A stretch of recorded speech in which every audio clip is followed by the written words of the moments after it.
Are you ready? Cool. Absolutely. Okay, cool. This is a great one to start. Oh man, there's a couple really good ones here, Ross. There's a couple good ones. Everybody stay on the line, please. I want to get to everybody. Okay, I'm going to start with Tony. Tony, you're calling in from Mexico. Tony, you're live on Truth Wanted. What's up? Hello, Dan. Hello, Tony. How are you doing? I'm doing well. Thank you for asking. I've called before and I wanted to say hi. And since you mentioned that Ross has some background in Scientology, I decided to give it a call and ask him about that. Because in the city where I live, there's this Scientology temple, and I honestly know nothing about Scientology. I don't know what it's about. But my friend keeps getting invited by the guys over there, like come on in and stuff like that. And I told him, okay, well, maybe we should go and check it out. But I was wondering, should I be concerned? Should I not go? What would Ross have to tell me about this? Wow, Tony, what an exciting position to be in. That's cool. Well, you are right to exercise some caution and be a little concerned about this. Because once the Scientologists know your name or have your contact information, they will be super persistent and try to get you in. As soon as they do, you can watch this. If you do go there, they will do everything they can to get you to the registrar's desk. That's like a little separate section of the Scientology org. That's what we call it rather than a temple. So it'll be a Scientology org. It might be an ideal org. That's a whole different discussion. But they'll want to get you to the registrars. And they're going to, there's a number of ways they may get you started. Sometimes it's with the free personality test. Sometimes it's with an IQ test.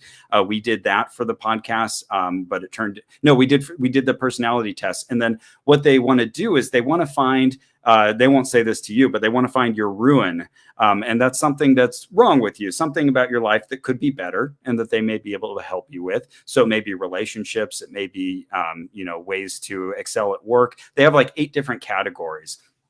And so what they'll try to do is they'll try to talk you into taking this introductory course, and they may offer it to you. Well, I think they'll charge you like $50 for it. I think even, I don't know, they'll offer you something for free maybe, but what they want to do is they want to reorganize your schedule, and they'll ask you very tough questions and put you on the spot about your schedule and try to like reshape your life right then and there. So you have to be, it's like going, I don't know, Tony, have you ever been to like a sales pitch for like a timeshare presentation? Yes, I have. So you know that kind of like hard sales tactics. That's what you and your friend will have to be dealing with if you get to the registrar's desk. So just if you feel like you can withstand that and not sign up for something that you don't want to, then I would say go for it. But if you're the kind of person who like just to be nice or not to make waves in a situation, will just be like, okay, sure, I'll sign up for it.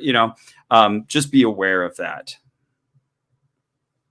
I see. Can you speak more about these 8 categories that you were talking about? Yeah, I can't remember all of them off the top of my head, but they're just different things within life that you might need help with. And they're kind of common to all people. So if you take the personality test, they'll end up with this little chart they give you, like it's a little graph, and it will show sort of your performance in these different aspects. And so they may say, you have a really hard time with building friendships, or clearly you struggle with relationships, or you have a hard time focusing. And whatever it is, they have something ready for you. They say, we think you could really be helped by taking this course. And usually there will be like 2 introductory courses, and they'll both be like $50. And then there'll be like a $150 course. So they'll want you to take Dianetics. But essentially what they're going to do is they're going to fill up your schedule, and they want to sort of love bomb you. They'll be super friendly to you as long as you're showing up and giving them money, because they want you to keep coming back. What's a Dianetic? Oh, yeah. Oh, man, that's a whole thing. Yeah. So Dianetics is one of the most, copied books and translated books, just because Scientology promotes this thing endlessly. And so it was originally a book that L. Ron Hubbard wrote before he created Scientology. And so L. Ron Hubbard is the, founder of Scientology, and they still revere him. And if you go there, you'll see pictures of him everywhere. And you won't see any books written by anyone other than L. Ron Hubbard. They'll just be like bookshelves full of L. Ron Hubbard books. So Dianetics was one of those first ones. And he tried to start this as like an alternate to psychiatry and psychology. And essentially, he applied, sort of presented it to the psychological community and was sort of laughed out of town. They just wanted nothing to do with it. And so Scientologists still maintain this hatred of psychiatry that goes back to L. Ron Hubbard's rejection. But this book sticks around even after he went from Dianetics to creating this new Scientology in the early 50s. He incorporated Dianetics as just one of the pieces of learning about Scientology. I see.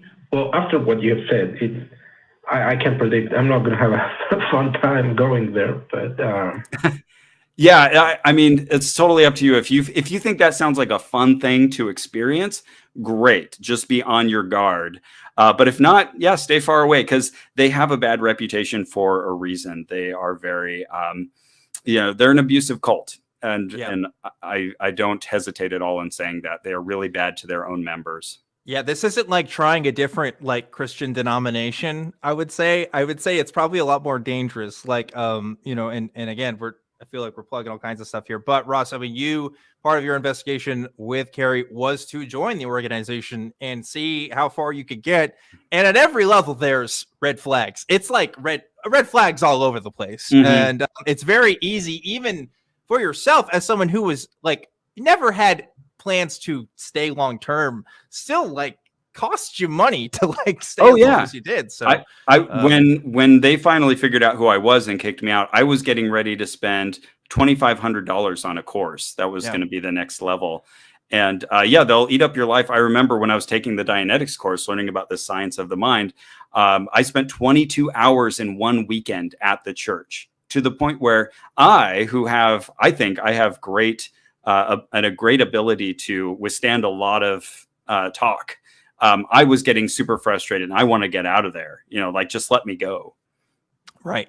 So Tony, you may have reservations about talking to other people about where they should and shouldn't go based on their faith collective, right? And that, that's reasonable. I think this is one thing where you can say, yeah, absolutely, tell them not to go. I have no reservations about it, especially when it comes to stuff like Scientology, because it's just bad. It's never good. No one, I don't know. We've had at least one caller call in and say they've benefited from Scientology. I don't think that it's benefited most people. I think it's not that great. Occasionally there will be a good insight. Like L. Ron Hubbard was a smart guy, and occasionally he said nice or good things, but none of those require you to believe in ancient space aliens or body thetans or anything like that. Right. So, Tony, I hope that was helpful. Any other thoughts you want to give us before we go on to another caller? No, that was pretty much it. Thank you so much, Dan, for having such awesome guests. Thanks for being a good friend. Thank you, Tony. And I agree. Ross is an awesome guest. We are certainly glad to have him on the show. But yeah, in case you guys haven't seen it, we talked about it last time, but you did do a whole investigation on Scientology. And by investigation, I mean, you literally joined the church, and is an interesting series of episodes. So I recommend people check that out if you are interested in Scientology at all.